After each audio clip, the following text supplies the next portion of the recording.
Good evening, everyone. Late Night Mega here, and tonight we're playing a Foggy Approach, which is a Bant control deck in Standard. Ixalan Standard, that is.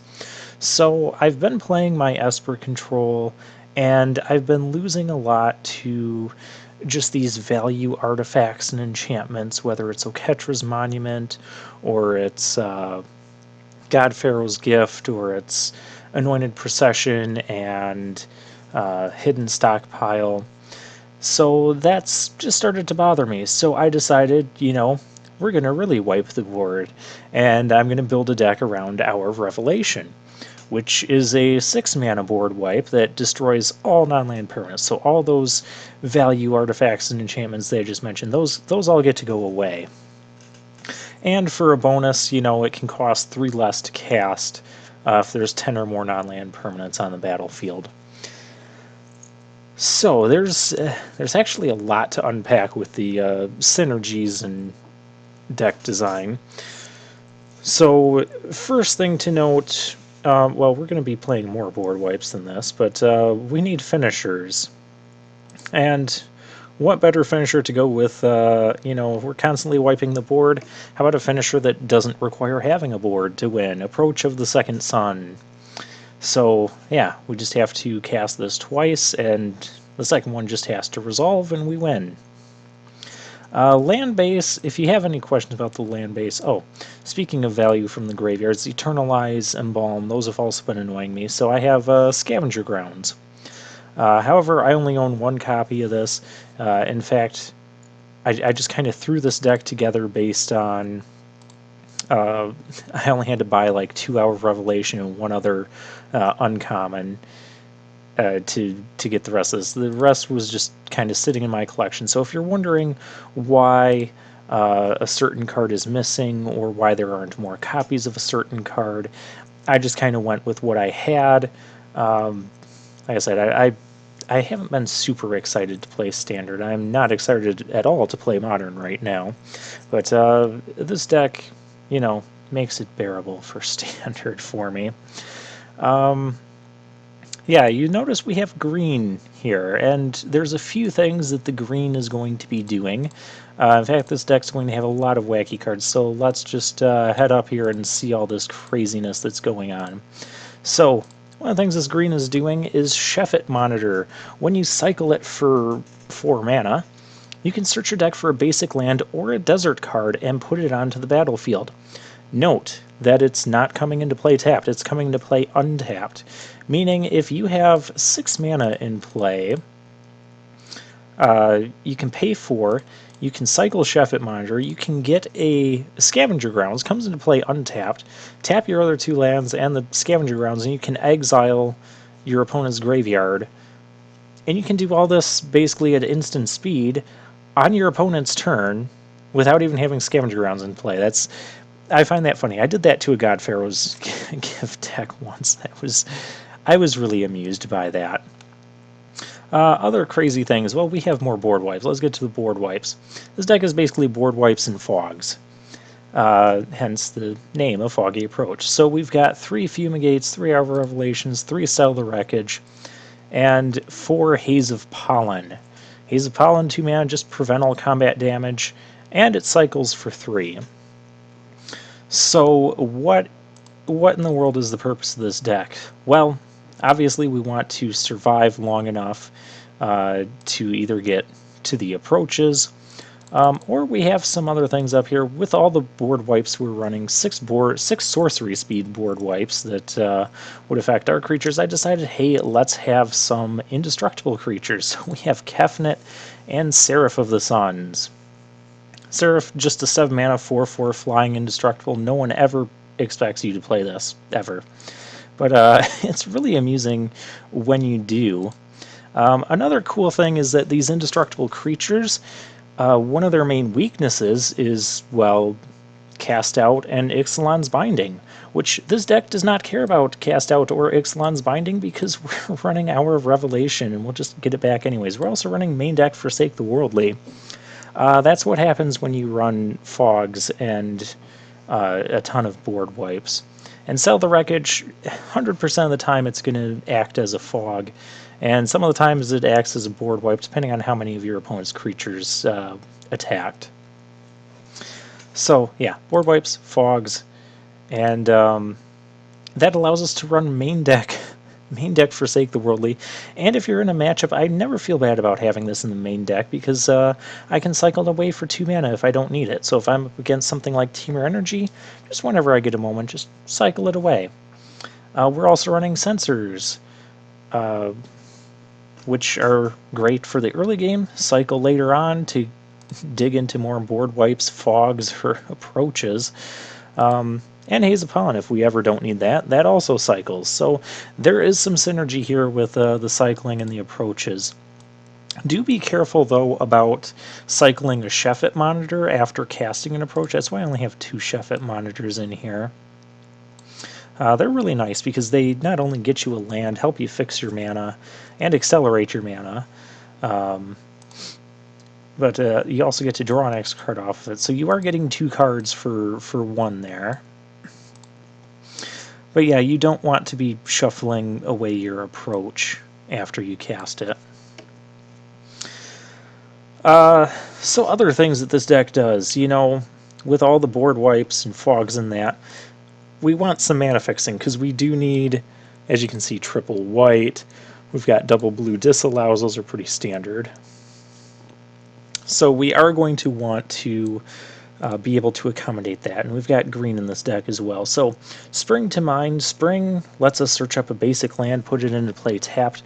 All my opponents have had to read that card when I cast it because nobody else at my FNM is playing this card. And then Mind, it's an instant, 6 mana, draw 2 cards. That is kind of on the expensive side, but remember, we're accelerating as well. And this deck has a lot of things to do with its mana. So, you know, you get kind of a 2-for-1 function of this card, and by the time you end up casting the whole thing, you've gotten 3 cards out of the deal for 1, and that's really great, especially since we'll be getting so much card advantage back off of our board wipes and just generally not dying. Pull from Tomorrow, another thing that we can dump mana into. Search for Azcanta. I have run into issues with this, and like where I've had to cast an Hour of Revelation before the search flips, or can I show the flip side? I should be able to show the flip side. Ah, there we go. Before the search flips, or having to exile a graveyard with scavenger grounds again before the search flips. But on that, it is still really useful to have, especially when you do get it to flip, because then you can just dig for more fogs or board wipes or approach. So it's a really great all-around card. Disallow. Don't feel that you have to use Disallow right away. Like if your opponent is developing a board, let them keep developing it. We've got plenty of board wipes in here. And you save your Disallow for later. So yeah, these indestructible creatures are kind of, and Kefnet, he's another thing we can sink a bunch of mana into, since we're going to be getting a lot of mana between Spring to Mind and Sheffet Monitor and just our normal land drops. So you want to be having a ton of mana, but you want to have a ton of stuff to do with that mana. And so even though Spring to Mind is kind of expensive, Kefnet's ability a little on the expensive side, very rarely have I run out of things to do with the mana. And then there's Pull from Tomorrow. Just draw a ton of cards. That's all you need to do with it. But it's not uncommon for this deck to have 10 plus lands by the end of the game. And some games it'll get so ridiculous because if your opponent isn't developing their board at a threatening enough pace in the early game, you'll get to mid or even later in the game, and you'll be sitting there with literally a handful of fogs and board wipes, and your opponent's not killing you anytime soon. And you know, it's kind of unfortunate for them to have to play against this, but this is what the State of Standard has driven me to build. I've never been a huge fog-type player. Never been a huge fan of Approach either, but Approach gives this deck inevitability. Another fun thing about approach and board wipes is once you cast your first approach, your opponent will just spew their hand onto the field. Same with if you tap out for Seraph of the Suns. They're just going to spew whatever is in their hand because you can't counter it. But we don't care about countering it because we're just going to wipe it all away. We want them to play their stuff, is what I'm saying. So, yeah, this is the main deck for Bant Control in Standard. And it has surprisingly worked very well. Chef It Monitor, do keep in mind you can actually cast this thing as a 6/5. I've only ever done this on 2 occasions. One was against the mono black aggro deck when I knew my opponent had like 2 fatal pushes in hand because he revealed them off of Rune Raiders or whatever. So I knew he was sitting on 2 fatal pushes and like one other card that was unknown. I'm like, well, I don't have any of my other win conditions going on, so I just cast one of these guys and he couldn't kill it. So that was kind of amusing.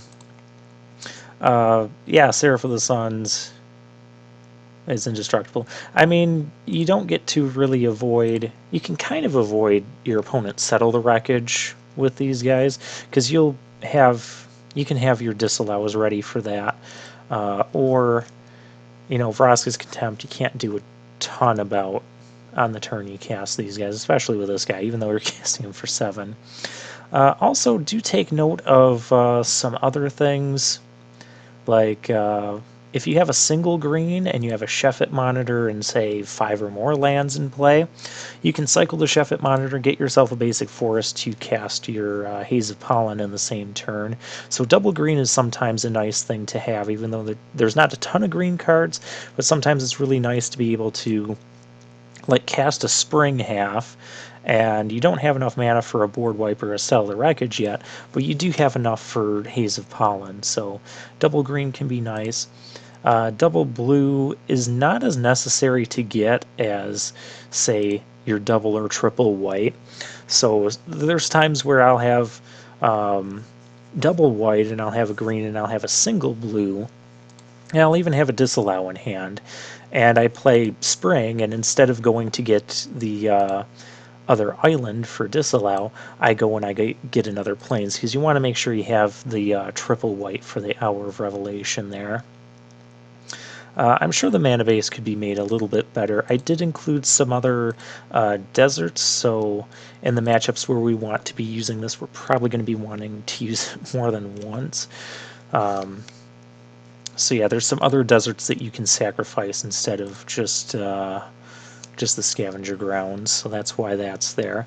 And Field of Ruin is there just in case one of those value enchantments do flip into a land, whether it's your opponent's Search for Azcanta or Legion's Landing. So there's that. Yeah, I basically built this deck to combat the God Pharaoh's Gift and the white-black token decks that have been going around, and it's still pretty good against Temur Energy as well. The sideboard, once again, kind of just some whatever cards that I have I threw in.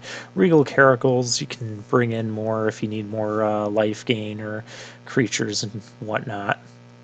Sentinel Totem, in case you are against a graveyard deck. If you notice, we don't have a lot of cards that rely on the graveyard. There's no Torrential Gearhulk anywhere in this.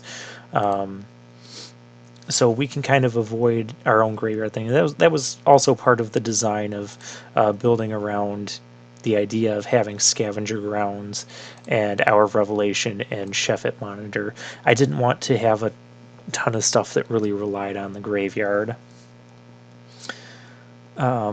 Oh, also note, with 8 mana you can cast your Mind and cast Haze of Pollen.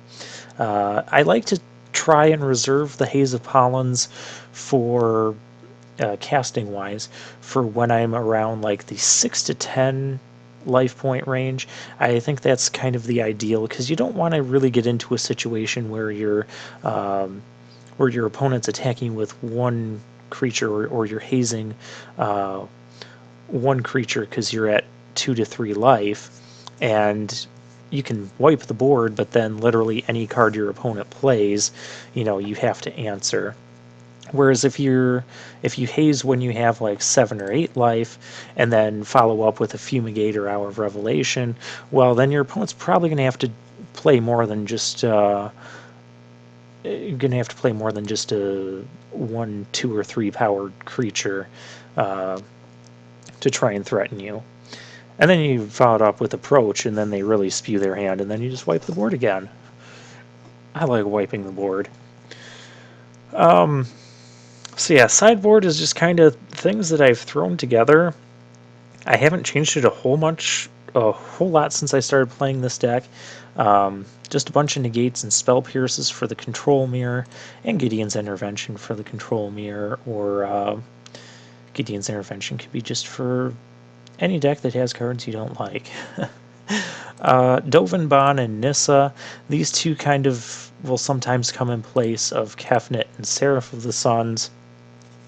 For instance, if I'm against Teamer Energy and they see these guys on game 1, they're going to have their confiscation coups or something to deal with it.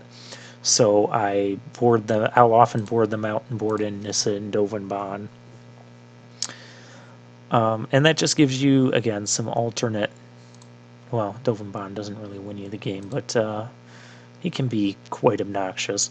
He also gives you more life and draws you more cards, and I was happy to see him on a couple times.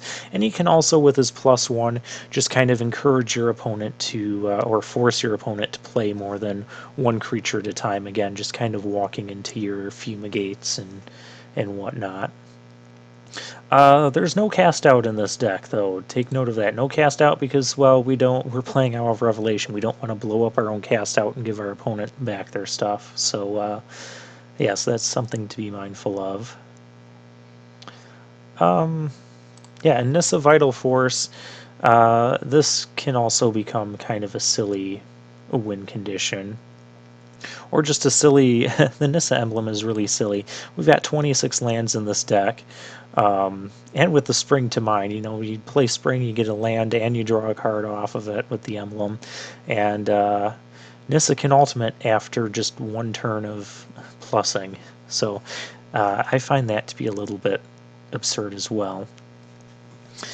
So yeah, this is what I've been playing the last few weeks, and it's done pretty decent. It's held its own. It's surprised a lot of people because when I first played this, nobody knew what was going on. Nobody knew why I had green or why I'm tapping out for Spring on turn 3. That's another thing that I like about Spring to Mind. It helps you accelerate into a potential turn 4 Fumigate, fixes your mana, fixes your colors, and but when your opponent knows you're playing a control deck because you censored them on turn 2, or you're just playing blue in general, they'll take the opportunity to go, oh, you tapped out on turn 3 for Spring. Well, let me play a bunch of stuff, and that's awesome because that's what you want, because that's why we're running these things.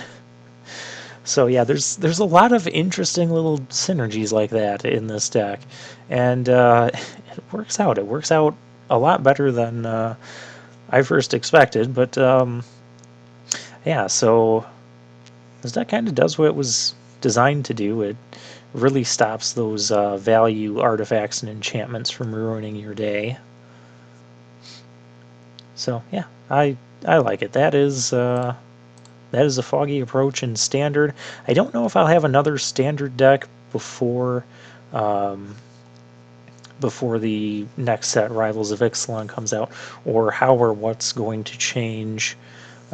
Maybe I'll just stick with this deck and just fine-tune a little bit more, but I'm still not a huge fan of playing it, but I feel like this is the type of strategy that I have to play in order to play Control in Standard right now, is just Hour of Revelation, Approach, Haze of Pollen. So, yeah, that's the deck. Also, this deck can really go to time. Yes, yeah, this is probably one of the slowest control decks I've ever built. I don't know if that's impressive or not, but yeah, that is all for Bant, Foggy approach control in standard. Let me know what you guys think in the comments section.